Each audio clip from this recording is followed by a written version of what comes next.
제가 처음으로 아르바이트를 한 때는 초등학교 5학년이었습니다. 아이스케이크 대리점에서 하드를 40원에 가져와서 60원에 파는 겁니다. 친구들과 함께 하드가 들어있는 나무통을 메고 이제 해수욕장으로 가면서 이야기를 했습니다. 야, 우리 이 하드 다 팔면 오늘 돌아오는 돈이 얼마냐? 생각만 해도 기분이 참 좋았습니다. 드디어 해변가에 도착하여서 잘 팔아보자고 화이팅을 외쳤습니다. 때는 한창 더운 여름철이고 여름방학과 휴가철이 겹쳐서 사람들이 정말 많았습니다. 하드를 팔기에는 정말 절호의 기회였습니다. 이제 여기서 아이스케이크 소리만 내면 금방 팔릴 텐데 이게 웬일입니까? 소리가 나오지 않습니다. 집에서 연습할 때는 소리가 나왔는데 정작 해수욕장 가서 소리를 내려고 하니까 목이 꽉 막혀서 소리를 낼 수가 없었습니다. 그래서 아이스케이크를 외쳤지만은 그냥 입으로 웅얼웅얼 거릴 뿐 밖으로 소리가 나오지 않았습니다. 몇 번 시도한 끝에 결국 소리내는 것은 낼 수가 없었습니다. 그냥 바보같이 목소리는 내지 못하고 하드통을 메고 왔다 갔다 하니까 저기서 어이 아이스케이크 하면 쪼르르 달려가서 하드를 팔았습니다. 그때 저는 알았어요. 하드 하나를 팔기 위해서 얼마나 큰 용기가 필요한지. 아이스케이크 이 소리를 내는 것이 그냥 되는 것이 아닌 것을 어린 나이에 알았습니다. 예수를 믿는 사람들이 하기 어려운 말이 있는데 그것이 뭔가 하면은 예수 믿으세요예요. 누구나 쉽게 할 수 있는 말 같지만은 결코 쉽지 않습니다. 가까이에서는 가족들에게 예수 믿어봐 말하기가 어렵고 자신을 알고 있는 이웃들에게도 예수 믿어보세요, 우리 교회 한번 나와보세요 말하기가 쉽지 않습니다. 더구나 처음 보는 사람들에게 예수 믿으세요 말하는 것은 결코 쉽지 않습니다. 전도하는 사람들이 길거리에서 처음 보는 사람들에게 예수 믿으세요 말하고 하는 것은 성령님께서 주시는 담대함과 기도로 훈련 쌓지 않으면 하기 어려운 그러한 말입니다. 그래서 어떤 분들은 언제든지 전도해야지 하면서 전도지를 가방에 넣고 다니지만은, 그래서 전도할 기회를 엿보고 있지만은 실제로는 전도하지 못하고 그냥 가방 속에 있는 전도지만 만지작 하는 경우가 여러 번 있었을 것입니다. 사도 바울은 아들 같은 디모데에게 말합니다. 너는 말씀을 전파하라. 이건 그냥 평범하게 하는 말이 아니라 엄히 명하노니 명령조로 말하고 있습니다. 내가 지금 말하는 것은 지켜도 되고 안 지켜도 되는 것이 아니라 반드시 지켜야 될 것을 강조하고 있습니다. 엄히 명하는데 누구 앞인가 하면은 하나님 앞과 살아있는 자와 죽은 자를 심판하실 그리스도 예수 앞에서 말한다고 말하고 있습니다. 우리 오늘 본문 말씀 1절과 2절 말씀 다시 한번 읽겠습니다. 시작. 하나님 앞과 살아있는 자와 죽은 자를 심판하실 그리스도 예수 앞에서 그가 나타나실 것과 그의 나라를 두고 엄히 명하노니 너는 말씀을 전파하라. 엘 얻든지 못 얻든지 항상 힘쓰라. 범사의 오래 참음과 가르침으로 경책하며 경계하며 권하라. 아멘. 우리가 신앙생활하면서 잊지 말아야 될 것은 언젠가 우리 모두는 주님 앞에 서야 될 때가 있다는 것을 기억하는 것입니다. 그날은 살아있는 자와 죽은 자를 심판하는 날입니다. 우리는 그날을 생각하면서 살아야 합니다. 주님 앞에 서야 할 것을 우리가 인식하면 바르게 살 수 있습니다. 주님 앞에 설 때가 다가오고 있음을 우리가 알게 되면은 십자가를 바라보며 살 수 있습니다. 세상 사는 동안에 내 마음대로 살지 않고 내가 하고 싶은 일을 절제하고 그리고 참아왔던 일들이 후회스럽지 않습니다. 오히려 자랑스럽습니다. 신앙인으로서 자부심이 솟아나게 되어 있습니다. 세상 환난과 유혹 속에서도 꿋꿋하게 십자가의 길을 걸으며 고집하고 손해보며 살아왔던 그러한 일들이 아까워지지 않는 것입니다. 우리는 그날을 생각하며 오늘을 살아야 하는 것입니다. 우리가 젊다면 얼마나 젊고 건강하다면 얼마나 건강합니까? 30대 젊은이는 잠시 후면 50이요 70이 됩니다. 건강했던 사람이 하루아침에 병원 신세를 지는 것을 우리는 종종 목격하게 됩니다. 나이 30에는 시속 30km로 시간이 달리고 있고 나이 60에는 시속 60km로 시간이 달리고 있습니다. 여러분은 지금 시속 몇 킬로미터로 시간을 달리고 있습니까? 금세 노년의 시간이 다가오고 예수님의 심판이 다가오고 있습니다.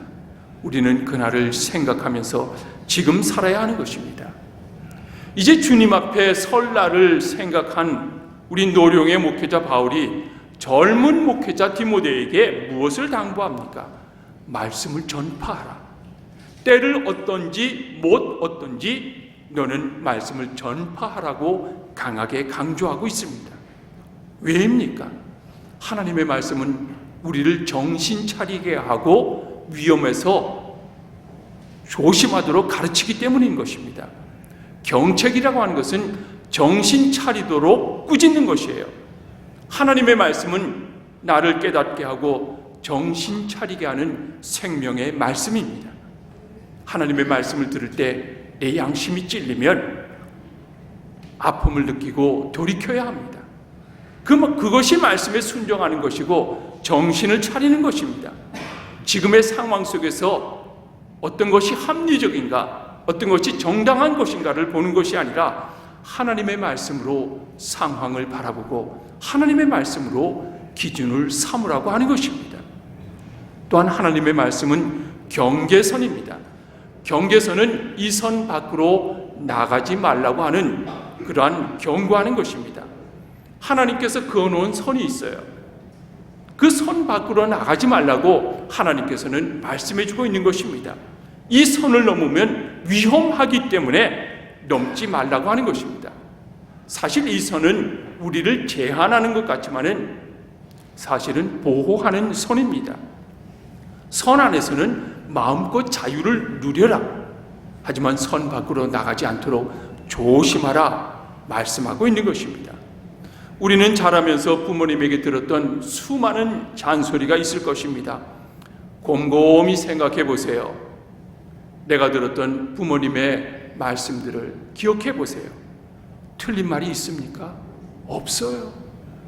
다 나 잘 되라고 하는 잔소리였고 나를 사랑하는 말이었습니다. 자녀를 사랑하는 충고였습니다. 그때 부모님의 잔소리를 잘 들었더라면 지금보다는 훨씬 더 나은 삶을 살고 있었을 것입니다. 부모님의 잔소리는 한마디로 경계선이에요. 살아온 지식과 경험으로 쌓여진 생생한 경계선입니다. 그런데 왜 우리는 이 잔소리를 듣지 않았을까요? 훈계와 충고에 부모님의 감정이 들어가게 되니까 자녀에게 내 속뜻은 그것이 아닌데 험한 말이 나가게 되고요. 또한 때로는 손찌검으로 나타나게 된 것이기 때문입니다. 사랑하는 사람들을 책망하고 훈계할 때 하나님의 말씀으로 책망하고 하나님의 말씀으로 훈계하십시오. 부모가 내 말이 아닌 하나님의 말씀으로 훈계하면 자녀도 하나님의 말씀으로 훈계를 받게 됩니다. 이 시대의 혼란함도 바른 안경을 써야지만이 제대로 볼 수 있게 됩니다. 내 눈은, 내 생각은 선명하지 않습니다. 눈에 맞는 안경을 써야 사물을 잘 볼 수 있게 됩니다. 이 시대를 잘 볼 수 있는 안경은 하나님의 말씀입니다. 말씀의 안경을 쓰고 이 시대를 바라보면 보이게 되는 것입니다. 이렇게 말씀을 전해야 하는 이유가 3절과 4절 말씀에 나오고 있습니다. 우리 3절, 4절 다시 한번 읽도록 하겠습니다. 시작. 때가 이르리니 받지 아니하며 귀가 가려워서 자기의 사욕을 따를 스승을 많이 두고 또 그 귀를 진리에서 돌이켜 허탄한 이야기를 따르리라. 아멘. 말세가 가까우면 사람들은 바른 교훈을 듣지 않습니다. 사람들은 귀가 가려워서 자신의 소욕을 쫓을 스승을 찾습니다. 내가 듣기 편하고 쉬운 말씀만 원합니다. 축복과 성공 그리고 위로의 메시지만 좋아합니다. 인터넷 공간에는 수많은 말씀들이 둥둥 떠다니고 있습니다.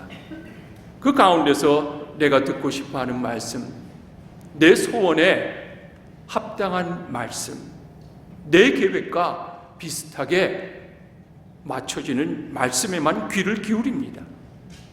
메시지 성경에서 이 말씀을 보니까 바른 교훈을 제외한 것을 영적 불량식품이라고 해석해 놓았더라고요. 참 재밌는 표현이죠. 불량식품. 불량식품은 보기에 먹음직하고 색깔이 요란하고 또한 좋은 냄새와 향기를 풍기고 유난히 부풀어져 보입니다. 그렇지만 건강에는 나쁜 것이에요. 불량식품은 말 그대로 질 낮은 식품입니다. 건강에 해롭습니다. 영양소가 부족하고 또한 먹기에 안전한 기준에 적합하지 않는 식품입니다. 이뿐만 아니라 유통기한이 지나고 곰팡이가 피고 또한 부적합한 재료를 사용하는 식품입니다. 그저 보기에 좋고 먹음직스럽고 냄새가 좋다는 것뿐입니다. 그런데 이런 것을 좋아하는 사람들이 있어요. 누구입니까? 어린아이들이에요. 건강한 식품과 불량식품을 구별하지 못하는 사람들입니다. 영적 불량식품은 우리의 영적 생활에 전혀 도움을 주지 못합니다. 아주 잠시 동안만 즐겁게 하는 것뿐입니다. 이렇게 영적 불량식품을 좋아하는 시대에도 전도자는 건강한 식품을 전해야 합니다. 그것이 바로 복음입니다. 건강한 복음이 무엇인가 하면 십자가입니다. 예수 그리스도입니다. 부활입니다. 예수님을 전해야 건강해지고 십자가를 전해야 튼튼해집니다. 부활을 전해야지만이 시련을 이길 수 있는 힘을 얻게 되는 것입니다. 말세에는 십자가를 싫어합니다. 십자가는 희생이요 또한 자신을 부인하는 것이기 때문입니다. 또한 말세에는 고난을 싫어합니다. 회개를 싫어하고 내가 헌신하고 봉사하고 내가 작아지는 것을 싫어합니다. 내가 헌신하면 그만한 대가가 있어야 하고 이름 없이 봉사하고 사라지는 것이 아니라 내가 이만큼 했습니다. 이름을 알리고 얼굴을 알리는 것을 좋아합니다. 그래서 사도 바울은 디모데에게 전도자는 성도가 교회 떠나갈 것을 두려워서 항상 좋은 말만 하는 것이 아니라 물론 하나님을 사랑하지 않고 자신을 사랑하고 세상을 사랑하는 자는 책망해야겠지만은 연약하고 아픔 있는 사람들에게는 따뜻한 위로의 말과 격려의 말도 함께 하라고 말씀하고 있는 것입니다. 그런데 이렇게 말씀을 전할 수 있고 말씀을 들을 수 있는 유효 기간이 있습니다. 그것은 예수님이 이 땅에 다시 오실 때까지입니다. 개인적으로 얘기하면은 내가 이 세상에서 숨을 쉬고 있는 그 기간 동안만 말씀을 들으시고 말씀을 전할 수 있는 것입니다. 예수님께서 재림하시는 그날은 추수의 날이고 그날은 말씀을 전할 수도 또한 말씀을 들을 수도 없는 날이 되는 것입니다. 그래서 우리는 숨이 쉬어지는 그 순간까지 때를 얻든지 못 얻든지 하나님의 말씀을 전파하라고 말씀하고 있는 것입니다. 우리 5절 말씀 읽도록 하겠습니다. 5절 시작. 그러나 너는 고난을 받으며 전도자의 일을 하며 내 직무를 다하라. 바울은 디모데에게 다시 말합니다. 세상 사람들은 재미와 쾌락에 에너지를 쏟고 있지만은 전도자의 일을 하고 직무를 다하라고 말씀하고 있습니다. 세상 사람들이 어떻게 살고 어떤 흐름을 쫓아가고 어떤 유행 속에 살아야 하는 것도 알아야 하지만은 이런 세상 속에서 내가 어떻게 살아야 될지를 더 중요하다고 말씀하고 있는 것입니다. 세상을 변화시키고 새롭게 하는 것은 데모로 되지 않습니다. 구호를 외침으로도 되지 않습니다. 또한 어떤 캠페인을 통해서도 변화되지 않습니다. 나 자신에게 주어진 일과 직무에 충실할 때 이루어지게 되는 것입니다. 목회자로 사는 것은 쉽지 않습니다. 교회에서 모든 일을 마치고 집에 가서 넥타이를 풀고 좀 쉬려고 하면 전화가 오지요. 또한 사택으로 찾아오기도 하고 그러면 사람을 만나야 되는 것입니다. 한 번은 주일 예배를 마치고 당회를 마치고 집으로 돌아오는데 제 얼굴이 안 좋았던 모양이에요. 그러자 이제 저녁 때가 돼서 제 아내가 어떤 일인지는 잘 모르지만 먼저 저녁부터 드세요 하는데 제가 신경질적으로 반응을 했습니다. 평소 같으면 큰 소리 칠 일도 아닌데 신경이 예민해진 상황이기 때문에 나도 모르게 소리가 크게 나왔습니다. 덕분에 집안 분위기는 싸늘해졌고 아이들이 제 눈치를 보기 시작합니다. 좀 지나니까 너무 미안하잖아요. 그래서 간식을 사들고 와가지고 먹으면서 제가 사과했어요. 아빠가 아까 소리 질러서 미안해. 그러자 조금 있다가 우리 딸이 웃으면서 얘기하더라고요. 아빠, 아무리 속상해도 집에서는 큰 소리 치는 것은 조심했으면 좋겠어. 그 다음에 다음 말이 정말 정신을 차리게 하는 말이었습니다. 그리고 아빠는 목사님이잖아. 제가 졌어요. 딸 아이의 한마디가 모든 것을 정리해 주었습니다. 그렇습니다. 우리는 아빠이면서 목사이고 아빠이면서 장로이고 엄마이면서 권사이고 예수를 한평생 믿은 할아버지요 할머니인 것입니다. 직분자이면서 직장인입니다. 가정과 교회와 직장에게 주어진 모든 일들과 책무에 대해서 책임이 있게 되는 것입니다. 우리에게 주어진 일들을 소홀히 여기지 말아야 되는 것입니다. 목회자답게, 장로님답게, 권사님답게 일하고 살아갈 때 세상에서 전도자의 일과 책무를 잘 감당할 수 있게 되는 것입니다. 말씀은 말로만 전하는 것이 아니라 우리의 삶으로 전할 수 있는 것입니다. 어쩌면 말보다 우리의 삶이 더 크고 묵직한 모습으로 전해질 수 있게 되는 것입니다. 나를 아는 사람이 나를 보고 예수 믿고 싶다, 당신이 다니는 교회에 나가고 싶다, 그러한 생각이 들어야 되는 것입니다. 내가 죄를 지으면서 예수를 믿으려고 하면 상대방은 비웃습니다. 오히려 역효과가 나게 되는 것입니다.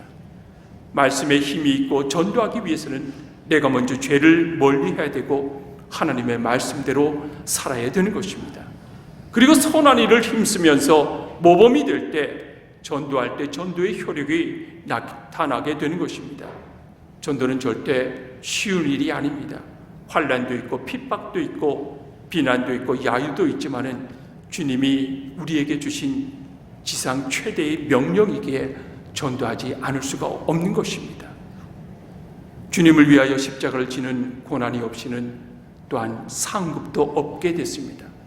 그래서 no cross, no crown이라는 말이 있습니다. 이와 반대로 전도는 쉽습니다. 성령을 받고 예수 그리스도의 은혜가, 십자가의 은혜가 내 속에 들어오게 되면 가만 있겠습니까?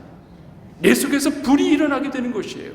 예수 그리스도를 증거하지 않을 수가 없게 되는 것입니다. 여러분 생각해 보세요. 지옥의 불길이 사람들을 삼키려고 있는데 그냥 두고 볼 수 있겠습니까? 내 가족을 삼키려고 하고 있고 세상 사람들을 삼키려고 하고 있고 지나가는 사람들이 지옥불 속으로 가고 있는데 가만 있겠습니까? 구해야 됩니다. 건져내야 되는 것이에요. 예수님을 만난 이 사도 바울이